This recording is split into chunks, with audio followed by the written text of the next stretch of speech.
اللہ میری دوڑ تیری طرف ہے، چاہے میرے کام مخلوق کے راستے سے بنا یا براہ راست بنا، میں ان مخلوق اور میں محتاجوں کی پلٹن کے پیچھے نہیں چلتا۔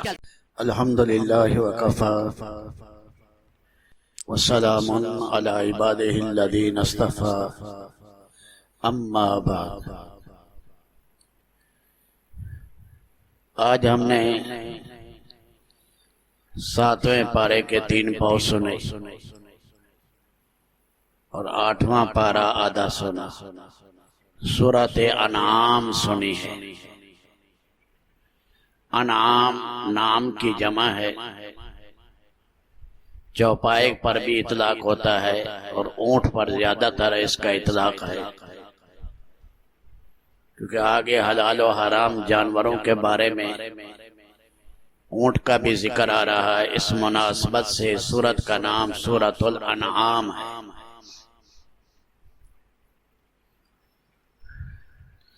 یہ سورت بڑی سورت ہے، 1.25 پارے کی ہے، کٹھی رسول پاک علیہ السلام پر اتری۔ جبریل علیہ السلام کی معیت میں 70,000 فرشتے تھے اور ساری فضا میں غلغلہ تھا۔ یہ سورت اتری ہے۔ سیدنا علی کرم اللہ تعالی فرماتے اپنے بیماروں پر سورت کو پڑھا کرو، اللہ انہیں شفا دیں گے۔ اس کی جو ابتدائی 3 آیتیں ہیں یہ بڑی فضیلت کی،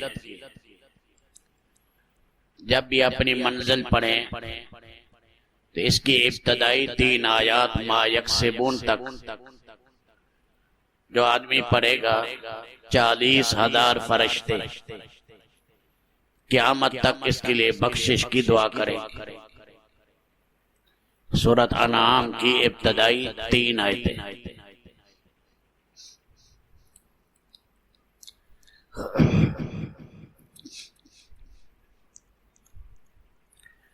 شروع میں اللہ تعالیٰ نے فرمایا تمام کمالات اللہ کے لیے ہیں، مشرق میں، مغرب میں، شمال میں، جنوب میں، نیچے اوپر جہاں دیکھیں مالک کی مصنوعات ہی نظر آ رہی ہیں، اللہ کی قدرت کے کارنامے اور کرشمے ہیں۔ سحال فرشتہ، ہر جن، ہر درندہ اور پرندہ، ہر سلیم الفطرت انسان، سب شجر و حجر، زمین کے ٹکڑے، آسمانوں کے حصے، سب اللہ کی تعریف کر رہے ہیں، جس نے 7 آسمان اور زمینیں بنائے، اور جس ذات نے ظلمت اور نور پیدا کیا۔ ظلمات جمع لائے، نور کو مفرد لائے، اس لیے کہ گمراہی کے طریقے دنیا میں بہت ہے اور ہدایت کا ایک ہی طریقہ ہے اسلام، اس کے علاوہ کوئی طریقہ نہیں۔ ظلمات کو پہلے بیان کیا، پہلے عالم نہیں تھا، اندھیرا تھا، پھر اللہ نے عالم پیدا کیا، روشنی آئی، نور کو بعد میں بیان کیا۔ آگ کے پجاری 2 خدا مانتے ہیں، یزدان اور اہرمن۔ یزدان یہ نیکی کا خدا ہے اور اہرمن یہ برائی کا خدا ہے۔ ایک خدا چیز بناتا ہے، دوسرا توڑ پھوڑ کرتا ہے، ایک نیکی کی توفیق دیتا ہے، دوسرا گناہ کی، ایک بھلی باتیں سجاتا ہے، دوسرا شر کی، ایک مصیبت ٹالتا ہے، دوسرا مصیبت لاتا ہے۔ ہندوؤں کے ہاں تو 33 کروڑ کے قریب خدا ہے، جہاں اچھا پتھر دیکھا اسے خدا مان لیا، پانی کے کمالات دیکھے، پانی کو کہا یہی گنگا اور جمنا یہی خدا ہے۔ بعض ایسے گھٹیا ذہن کے ہیں انسانی شرمگاہوں تک کو خدا مانا، کیڑے مکوڑے، بندر، لنگور تک مقدس چیزیں تصور کی۔ عیسائیوں نے بھی توحید کا حلیہ اڑا دیا، 3 خدا مانے، یہودیوں نے بھی عزیر کو خدا کا بیٹا قرار دیا۔ اللہ تعالیٰ توحید کا درس دے رہے ہیں کہ سب چیزوں کا خالق ایک اللہ ہے۔ اسی اللہ نے اپنی کمال قدرت کے ساتھ یہ ساری کائنات کا نظام بنایا۔ اللہ کے نبی صلی اللہ علیہ وسلم کے پھوپھی ذات بھائی تھے عبداللہ ابن ابی امیہ۔ اللہ کے نبی کی بڑی مخالفت کرتے تھے، اور بھی کچھ نضر ابن حارث جیسے آدمی تھے۔ اللہ کے نبی سے کہنے لگے کہ آپ وہاں سے آسمان سے کتاب لے کر آئیں، کرتاس اور کاغذوں کی شکل میں ہو۔ پھر فرشتے بھی ساتھ آئے اور آ کر یہ کہیں کہ یہ نبی ہے، تب بھی ہم ماننے کے لیے تیار نہیں۔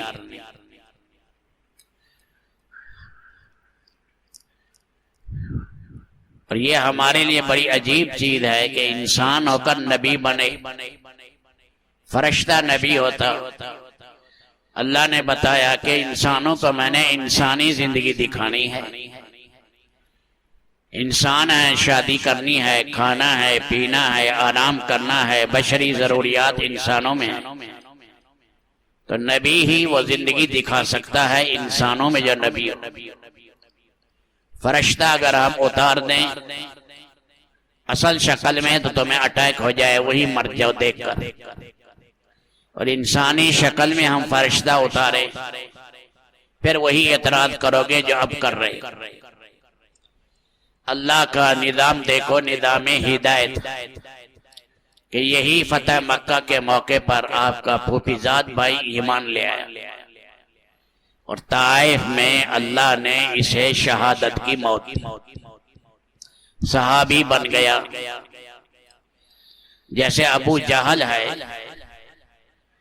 یہ حالت کفر پر مرا، اسے ابو الحکم کہتے تھے، فیصلے کرنے والی پنچایت، دارالندوہ اور پارلیمنٹ کا بڑا آدمی۔ لیکن اللہ کی شان دیکھو، خود حالت کفر میں گیا، بیٹا صحابی بن گیا، ایمان لے آئے اکرمہ، بہو صحابیہ بن گئی ام حکیم، 3 بھائی بھی صحابی بنے، 2 بیٹیاں بھی حنفہ اور جمیلہ بھی صحابیہ بنی۔ اللہ کا کتنا بڑا انعام ہے، باپ اتنا بڑا کافر، بیٹی صحابی بنی، صحابیہ بنی۔ آگے اللہ تعالیٰ نے فرمایا کہ میری بھیجی مصیبت کوئی ٹال نہیں سکتی، میں خیر بھیجوں تو کوئی ہٹا نہیں سکتا۔ ارے انسانوں میری طرف رجوع کرو، خوشی یا غمی، پریشانی یا اچھائی، حالات جو آ رہے ہیں وہ اندھا دھند نہیں آ رہے، اللہ کی طرف سے آ رہے۔ اللہ کے نبی نے حضرت ابن عباس کو اپنی سواری کے پیچھے بیٹھے نصیحت کی، اے بیٹے، اے لڑکے، احفظ اللہ یحفظ کا، اللہ کا خیال رکھ، اللہ تیری حفاظت کرے گے۔ تجد ہو تجاہک، اللہ کو اپنے سامنے پائے گا۔ تقدیر کی قلم خشک ہو چکی ہے، سارے اولین آخرین ملے، کوئی مصیبت اللہ نے لکھ دی ہے، کوئی ٹال نہیں سکتا۔ سارے اولین آخرین ملے، اللہ نے خیر لکھ دی ہے، کوئی ہٹا نہیں سکتا۔ قلم خشک ہو چکی ہے، اے لڑکے صبر کا خیال رکھو، ساری اللہ کی مدیں صبر کے ساتھ۔ اس لیے اللہ تعالیٰ شانہ اپنی ذات کی طرف کامل رجوع کرنے والا بنا۔ جو حالات آ رہے ہیں، درخت کا ایک پتا بھی اپنی مرضی سے سوکھ کر نہیں گر رہا، ہمارے اور آپ پر حالات ایسے نہیں آ رہے۔ اولادیں نیک بن رہی ہیں بری، گھر میں بیماریاں آ رہی ہیں یا اچھائیاں، گھر میں لڑائیاں ہیں یا خوشیاں آ رہی ہیں، برکتیں آ رہی ہیں بے برکتی آ رہی ہیں، انوارات ہیں یا ظلمتیں آ رہی ہیں۔ یہ انسانوں کے کرتوت پر اللہ کی طرف سے فیصلے ہیں، اس لیے اللہ کی ذات عالی کی طرف رجوع کر۔ آگے اللہ تعالی شانہ نے بیان کیا اے پیارے نبی، یہ جو فقراء صحابہ، غریب صحابہ، یہ بلال جیسے، عبداللہ ابن مسعود جیسے، سالم مولا حذیفہ جیسے آپ کے پاس بیٹھے ہیں، آپ انہیں نہ اٹھائیں۔ قریش مکہ کہنے لگے اگر یہ آپ کی مجلس سے اٹھ جائیں تو پھر ہم آپ کی بات سنیں گے اور ہو سکتا ہے ہم ایمان لے آئیں۔ اس پر اللہ کے نبی کا ارادہ ہوا، حضرت عمر کی بھی خواہش ہوئی کہ یہ غریب اپنے ہی ہیں، یہ تو دیندار ہے، چلو موقع دے دیں، یہ قریش کے سردار بیٹھ جائے، ان کو ہٹا دیا جائے۔ قرآن کی آیات اتری، اللہ نے فرمایا غریبوں کا نہ اٹھانا، یہ بڑے ایمان والے ہیں، یہ سردار ایمان لائیں یا نہ لائیں، یہ بڑے قیمتی لوگ ہیں، ان کے دل چمکنے والے ہیں، اللہ کی رحمت ان پر برس رہی، اس لیے ان کا احترام کریں اور یہ قیمتی لوگ ہیں، انہیں ضائع نہ کریں۔ اللہ نے اپنا ایک ضابطہ بیان کیا امتوں میں، فرمایا جب امتیں بگڑتی تھی ہم انہیں پکڑتے تھے، اخذناہ بالباساء والضراء لعلہم یتضرعون، ہم انہیں جگڑتے بیماریوں میں، ان کی فصلیں اجاڑ دیتے، پریشانیاں لاتے، ہم قحط لاتے تھے، اس لیے کہ تاکہ مشکلات میں چیخیں، اللہ کو یاد کریں، گڑ گڑائیں۔ لیکن جب وہ فرمایا کہ اس پر نہ سمجھے، پھر اللہ نے ایک دوسرا موقع دیا، استدراج دیا، فتحنا علیہم ابواب کل شیء، ہم نے ہر چیز کے دروازے کھول دی، حسن کے دروازے، مال کے دروازے، باغات کے دروازے، کھیتیاں، سونے چاندی کے ڈھیر، ہم نے دروازے کھول دی۔ یہ لوگ ان میں مست ہو گئے، پہلے بھی نہیں سمجھے، بعد میں بھی نہیں سمجھے، اچانک اللہ کی پکڑ آئی، دردناک عذاب آیا، حیران رہ گئے کہ ہم تو نعمتوں میں کود رہے تھے، اچانک اللہ کا عذاب ہے، اللہ نے پکڑا۔ رسول پاک علیہ السلام نے اس آیت میں فرمایا، سنو، فرمایا کسی کو مال مل رہا ہے، عہدہ مل رہا ہے، بے دینی کی وجہ سے، یہ استدراج ہے، خدا کی ڈھیل ہے، رحمت نہیں، پکڑ آگے آ رہی ہے، آگے اللہ کی پکڑ آ رہی ہے۔ آگے اللہ تعالیٰ نے فرمایا کہ کبھی اللہ اوپر کی آفتیں بھیجتے، کبھی اللہ نیچے کی آفتیں بھیجتے، کبھی اللہ پاک آپس میں قوموں کو لڑا دیتے۔ اللہ کی عذاب تین قسم کے ہیں۔ جب اللہ کسی سے راضی ہوتے ہیں، ان کے نیک بادشاہ انہیں عطا کرتے ہیں اور ان کے مالدار سخی بنتے ہیں، اور اللہ تعالیٰ جب جس قوم سے ناراض ہوتے نالائق بادشاہ بھیجتے اور اللہ کا عذاب بن کر آتے ہیں اور انہیں دردناک عذاب دیتے ہیں، جیسے فرعونیوں کو دردناک، بنی اسرائیل کو دردناک عذاب فرعون سے ملا جب بنی اسرائیل بگڑ گئے۔ آگے اللہ تعالیٰ نے فرمایا کوئی انسان ایسی نہیں ہے آنکھ اللہ کا ادراک کامل کرے۔ اللہ لطیف اور خبیر ہے، باریک بین ہے، کوئی چیز اللہ کی گرفت سے باہر نہیں، اللہ ہر چیز کو دیکھ رہے ہیں، اللہ ہما دان ہے، ہر چیز جانتے ہیں، ہما بین ہے، ہر چیز دیکھ رہے ہیں، ہما توان ہے، ہر چیز کر سکتے ہیں، اللہ پاک سب کچھ کرنے والے ہیں۔ اللہ کے دیدار کے بارے میں بتایا، وجوہ یومئذ ناظرہ الی ربہا ناظرہ، ایک وقت آئے گا ہم اللہ کا دیدار کریں گے، کہاں؟ جنت، کہو انشاءاللہ۔ سب سے بڑی نعمت ہوگی اللہ کا دیدار۔ رسول پاک علیہ السلام اولین آخرین کی ضیافت کریں گے اور عرب ہاں مسلمان ہوں گے، اور ملائکہ مقربین وہ کھانے کھلا رہے ہوں گے، 70,000 جنتی کھانے ہر جنت جنتی کے سامنے ہوں گے۔ اچانک پردے ہٹیں گے، اللہ کا دیدار ہوگا، جہاں آنکھیں ہیں وہیں ٹک جائیں گی آنکھیں، وہ مزہ آئے گا جنت کی کسی نعمت میں مزہ نہیں آئے گا جو اللہ کے دیدار میں مزہ آئے. کہتے ہیں بعضوں نے لکھا ہے 8 لاکھ سال تک آنکھ جھپکے گی بھی نہیں، اللہ کے دیدار میں وہ مزہ آئے. اس دنیا میں کوئی آنکھ اللہ کو نہیں دیکھ سکتی. موسیٰ علیہ السلام نے مطالبہ کیا تھا، اللہ نے ایک انگلی جیسی تجلی ظاہر کی، موسیٰ علیہ السلام بے ہوش ہو گئے، طور پہاڑ کے پرخچے اڑ گئے. فرمایا دنیا میں یہ آنکھ طاقت ہی نہیں رکھتی کہ اللہ کا دیدار کر سکے. ہمارے نبی کریم علیہ السلام نے جو دیدار کیا وہ دوسرے جہان میں کیا، کیونکہ آسمانوں تک یہ جہان ہے، اگلا جہان آخرت کا جہان ہے. تو رسول پاک کو معراج پر جو زیارت ہوئی وہ دوسرے جہان میں. اس دنیا میں کسی آنکھ میں طاقت ہی نہیں ہے کہ اللہ کا دیدار کرے. اللہ جنت میں طاقت دیں گے انشاءاللہ، وہ اللہ کی زیارت ہوگی، اللہ کا دیدار ہوگا. یہ اہل سنت والجماعت کا مسلک. آگے ایک نصیحت فرمائی ہمیں. قریش سارے کٹھے ہو کر آئے رسول پاک کے چچا خواجہ ابو طالب کے پاس اور کہا کہ آپ اپنے بھتیجے سے کہے ہمارے بتوں کو برا بھلا نہ کہے.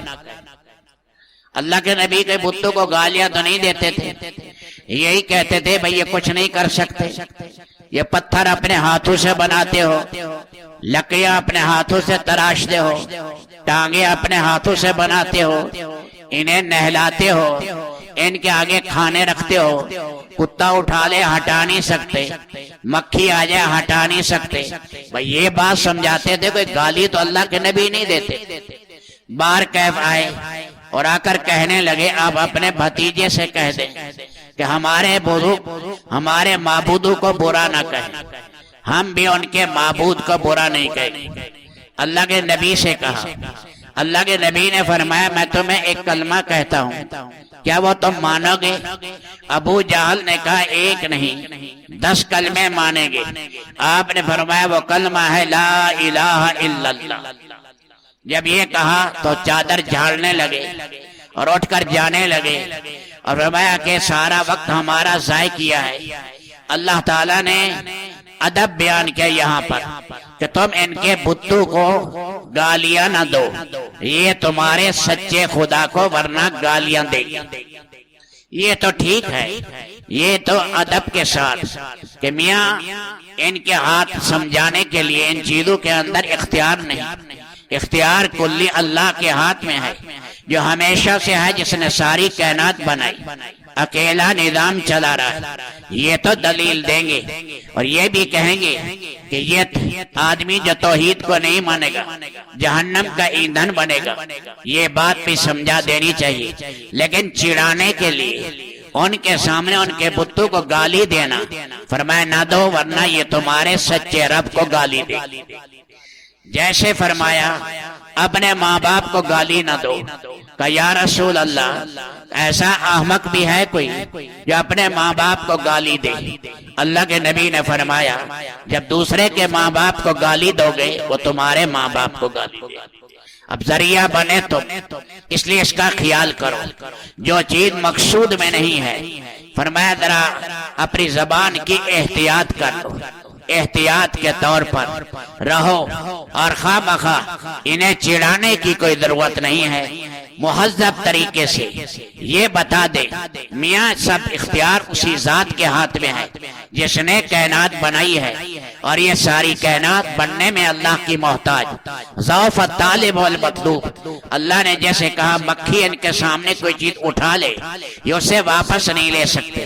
تو اچھے طریقے سے انہیں سمجھا دو، انہیں چڑھاؤ نہیں، ان کے بتوں کو گالیاں نہ دو ورنہ وہ تمہارے سچے رب کو گالیاں دے.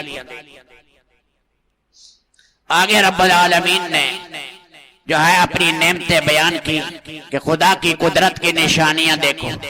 یہ انگوروں کی بیلیں دیکھو، معروشات وغیرہ معروشات.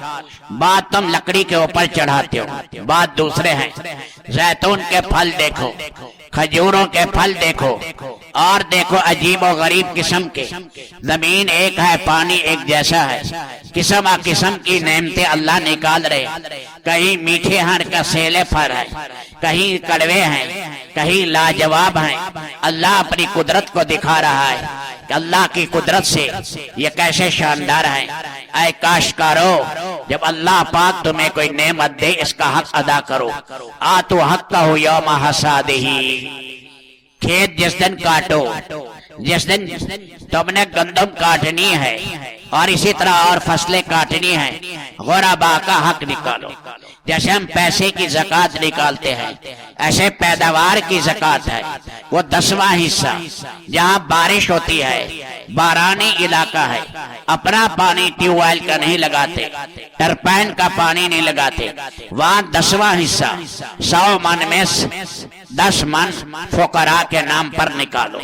اور جہاں اپنا پانی محنت مزدوری کرتے ہیں، اپنا پانی لگاتے ہیں، 100 من میں 5 من فقراء کا حق نکالو۔ 100 من گندم ہوئی ہے، 5 من، 100 من پیاز ہوئے ہیں، 5 من، 100 من کپاس ہوئی ہے، 5 من۔ اس کو کہتے ہیں یہ زمین کی پیداوار، زمین کی پیداوار ہے، فرمایا اس کا حق ادا کرو۔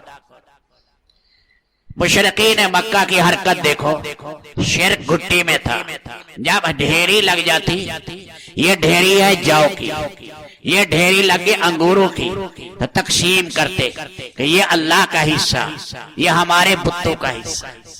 اللہ کے حصے میں کمی کرتے، کہتے وہ غنی ہے۔ اللہ کے حصے میں کمی کرتے، کہتے وہ غنی ہے، ہم اپنے حصے میں ڈالتے، کہنے لگے یہ محتاج ہے۔ ارے ہیں محتاج، ارے ہیں محتاج، پھر ان کی عبادت کرتے ہو سچے خدا کو چھوڑ کر، اللہ کا حصے کو کم کرتے ہو، غیر اللہ کے حصے کو بڑھاتے ہو۔ یہ عجیب بھونڈی تمہاری مثالیں ہیں، اور تم اس جانور کو کھاتے ہو جو مر جائے، جس پر اللہ کا نام ہی نہیں لیا گیا، انہیں کھاتے ہو۔ فرمایا یہود پر اللہ ناراض ہوا، ناراض ہو کر اللہ نے وہ جانور جو ذی ظفر ہیں، جن کا پاؤں کا پنجہ ہو پھٹا ہوا نہ ہو، جیسے اونٹ، مرغابی، بطخ، یہ ان کے اللہ نے یہود پر حرام کر دیا۔ چربی جہاں کٹھی پڑی ہے حرام کر دی، ہڈیوں کی چربی، ہوایا آنتوں کی چربی وہ ہم نے حلال رکھی، باقی چربی ان کی شرارتوں کی وجہ سے ہم نے حرام کر دی یہود پر۔ یہ جانور بھی ہم نے حرام کیے، وہ شرارتیں کرتے گئے، احکامات ان پر سخت آتے گئے۔ اس لیے فرمایا شرک کی ان چیزوں کو چھوڑو۔ مشرقین مکہ کیا کرتے؟ جو بچہ پیدا ہوا ذبح کرتے کہ ہمارے مردوں کے لیے ہے، عورتیں نہیں کھا سکتی، اور جو بچہ مردہ پیدا ہوا، مردہ بچہ جو ہے، فرمایا کہ یہ مرد بھی کھا سکتے ہیں، عورتیں بھی کھا سکتی ہیں۔ اللہ نے فرمایا یہ حلال و حرام کس نے تمہیں بیان کیا؟ یہ اپنی طرف سے حلال و حرام کے طریقے تم نے جاری کر رکھے ہیں کہ یہ چیز جائز ہے، یہ ناجائز ہے۔ اللہ نے تو اس چیز کو اللہ پر کیوں بہتان باندھتے ہو؟ آگے رب العالمین نے میرے دوستو 8 نصیحتیں کی ہیں، اور اس کے اندر اللہ نے فرمایا شرک سے دور رہنا، تمہارے ٹکڑے ٹکڑے کر دیے جائیں، تمہیں جلا دیا جائے، ماں باپ کا بڑا احترام کرنا، ماں باپ کافر بھی ہیں تب بھی نرمی کے ساتھ ان کے سامنے پیش آنا، اور راغم انف رجل، اس آدمی کا ناک ذلیل ہو جائے کہ جو ماں باپ کو بوڑھا پائے اور جنت پہ نہ جا سکے۔ ماں باپ کی توہین سے بچو، یتیم کا مال نہ کھانا، قتل سے اپنے آپ کو بچانا۔ جو قتل ہے فرمایا یہ گھر ویران ہو جاتے ہیں، جو قاتل ہے اس کی زندگی اجڑ جاتی ہے۔ اور اسی طرح یتیم کے مال کا خیال کرنا، اور ورنہ اپنے پیٹ میں آگ کے انگارے بھرو گے۔ آگے اللہ نے فرمایا اپنی اولاد کو قتل نہ کرو، اس وجہ سے بھوک مر جائیں گے۔ تمہیں بھی اللہ روزی دے رہے ہیں، ساری کائنات کو اللہ روزی دے رہے ہیں، ایسے ایسے جانور ہیں انہیں اللہ روزی دے رہے ہیں۔ وہیل مچھلی ہے، پکڑی گئی بحر اوقیانوس میں، 950 من اس کا وزن تھا، 60 من دودھ دیتی تھی۔ اب یہ روزانہ کتنا کھا رہی ہے؟ اس کی گوبر 600 پاؤنڈ کے قریب، یہ ساری انبر اور خوشبو بن رہی ہے۔ کتنے قسم کے جانور ہیں، اور شیر روزانہ گوشت کھاتا ہے، گھاس نہیں کھاتا۔ اللہ درندوں کو کھلا رہا ہے، تمہیں بھی کھلائے گا۔ اپنی اولاد کو بھوک کی وجہ سے قتل نہ کرو۔ عدل کا خیال رکھنا اور ناپ تول میں گڑبڑ نہ کرنا، ورنہ اللہ کی ناراضگی ہو جائے گی، مال ناپاک ہو جائے گا۔ اس لیے ناپ تول میں خیال کرنا، اور جب عدالت کی کرسی میں آنا یا پنچایت میں بیٹھنا، عدل کو نہ چھوڑنا، چاہے بیٹے کے خلاف فیصلہ کرنے پڑے، چاہے ماں باپ کے خلاف فیصلہ کرنا پڑے۔ فرمائے ان ھذا صراطی مستقیما، روز کہتے ہیں نا اہدنا الصراط المستقیم، سیدھا راستہ دکھا۔ اللہ کہہ رہے ہیں یہ ہے سیدھا راستہ۔ یہ 8 چیزیں اللہ نے بیان کی ہیں۔ کعب احبار کہتے ہیں تورات کے اندر شروع ہی میں ان 8 چیزوں کا ذکر۔ آگے میرے دوستو اللہ تعالیٰ نے فرمایا جو نیکی ہے، اللہ پاک جو نیکی لائے گا میرے پاس، اللہ اسے 10 گنا کر کے، اور بعدوں کے لیے آگے بڑھائیں گے 100 گنا زیادہ، بعدوں کے لیے لاکھوں گنا زیادہ۔ لیکن جو نیکی لائے، جو نیکی کی اور بعد میں غیبت کر لی، نیکی کی بعد میں شرک کر لیا، نیکی مسجد میں کی اور دین کی باتیں، دنیا کی باتیں کر لی، وہ نیکی ضائع ہو گئی۔ نیکی کی احسان جتلا دیا، نیکی کی اور ریاکاری کر لی۔ فرمایا نیکی کرو، محفوظ رکھو۔ جب محفوظ رکھو گے تو اللہ اس نیکی کو بڑھائیں گے، پرورش کریں گے اس نیکی کی۔ بعد دفعہ کھجور کا برابر نیکی ہے، اللہ پہاڑوں کے بقدر اجر دے گا۔ گناہ پر 1 گناہ ہے، نیکی پر بعض کو 100 کا اجر، بعض کو 1000 کا اجر، اور بعض کو لاکھوں کا اجر اللہ عطا کرتے ہیں۔ جیسے رمضان میں ایک عمل پر کروڑوں نیکیاں مل رہی۔ آخر صورت میں اللہ نے فرمایا کہ اللہ نے تمہیں پیدا کیا، اب تم ہو، 100 سال پہلے والے چلے گئے، ایک وقت ہے 100 سال کے بعد دھرتی خالی ہوگی، پھر دوسری ہوگی۔ اللہ سب کو امتحان دے رہے ہیں، بعضوں کو مال دیتے ہیں، بعضوں کو عمر دیتے ہیں، بعضوں کو صحت دیتے ہیں، بعضوں کو عہدے دیتے ہیں، ہر ایک کا اللہ امتحان لے رہے ہیں۔ اور ساتھ یہ بھی فرمایا ہر وقت تمہارے سامنے اللہ کی ذات ہو۔ قل ان صلاتی ونسکی ومحیای ومماتی للہ رب العالمین۔ پیچھے حضرت ابراہیم، ایک بات رہ گئی آخری، ابراہیم علیہ السلام کا پیچھے ذکر آیا تھا، اللہ نے وہ کیا اور وہ دیا ابراہیم کو۔ فرمایا کذالک نوری ابراہیم ملکوت السماوات والارض، ابراہیم کے لیے زمین و آسمان کے اللہ نے سارے پردے ہٹا دیے۔ زمین میں کیا معدنیات ہے، پہاڑوں میں کیا رکھا ہے، تحت و سرا تک کیا رکھا ہے، سمندروں کی تہ میں کیا رکھا ہے، آسمانوں کے اوپر کیا رکھا ہے، اللہ نے بنائی تیز کی۔ ابراہیم کو کہا دیکھو، شرق میں دیکھو، غرب میں دیکھو، تحت و سرا میں دیکھو۔ فرمایا زمین پر کھڑے ہوئے اللہ نے انہیں جنت دکھائی، جنت پر نگاہ پڑی۔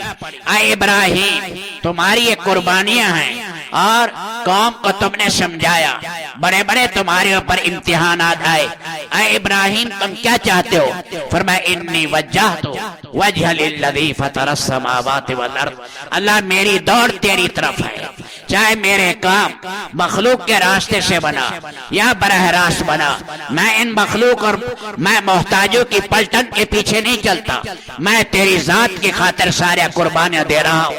تو ابراہیم علیہ السلام کا اللہ نے تذکرہ کیا، اور آخر میں ہمیں یہ کہا ہر وقت یہ سامنے رکھو، قل ان صلاتی ونسکی ومحیای ومماتی للہ رب العالمین۔ میرا اٹھنا، میرا بیٹھنا، میری اولاد، میرا کاروبار، میری آنکھیں، میرا دل، میرا جینا، میرا اٹھنا سب میرے رب کے لیے ہے۔ میں دنیا میں آیا ہوں اس اللہ کو خوش کرنے کے لیے، اس کے علاوہ میرا کوئی کام نہیں ہے۔ اللہ کے نام کو بلند کرنا میری زندگی کا کام ہے۔ ابو موسیٰ اشعری کہتے تھے اس آیات کو بار بار پڑھو، اس آیات کو بار بار پڑھو، میرا اٹھنا بیٹھنا، میری تراویح، میرا یہ رمضان، ہمارے مجاہدے، ہمارے فقر و فاقے سب سچے اللہ کو خوش کرنے کے لیے آئیں، وہیں جا کر اس مالک کے ہاں اس کا بدلہ پائیں گے۔ یا ولد اولین ویا آخر الآخرین یا راحم المساکین یا ذا القوة المتین یا ارحم الراحمین۔ اے اللہ یہ صفات حمیدہ ہمیں عطا فرما۔ قل ان صلاتی ونسکی ومحیای ومماتی للہ رب العالمین۔ ہمارا اٹھنا، ہمارے روزے رکھنا، ہماری سحری افطاری، ہماری تھکان، ہمارا پیاس، ہمارا دکھ اٹھانا، ہمارا تراویح پڑھنا، ہمارا مشقتیں برداشت کرنا، گرمیاں جھیلنا، گناہ سے بچنا، اے اللہ سب تجھے خوش کرنے کے لیے ہے۔ اے پیارے اللہ تو ہمارا بن جا، ہمیں اپنا بنا، ہمارا رمضان قبول فرما، اپنا پیارا بندہ بنا، اپنا ولی بنا، نیک کام کرنے والا بنا، موت تک ہر گناہ سے بچا۔ وصلی اللہ تعالی۔ اللہ میری دوڑ تیری طرف ہے، چاہے میرے کام مخلوق کے راستے سے بنا یا براہ راست بنا، میں ان مخلوق اور میں محتاجوں کی پلٹن کے پیچھے نہیں چلتا۔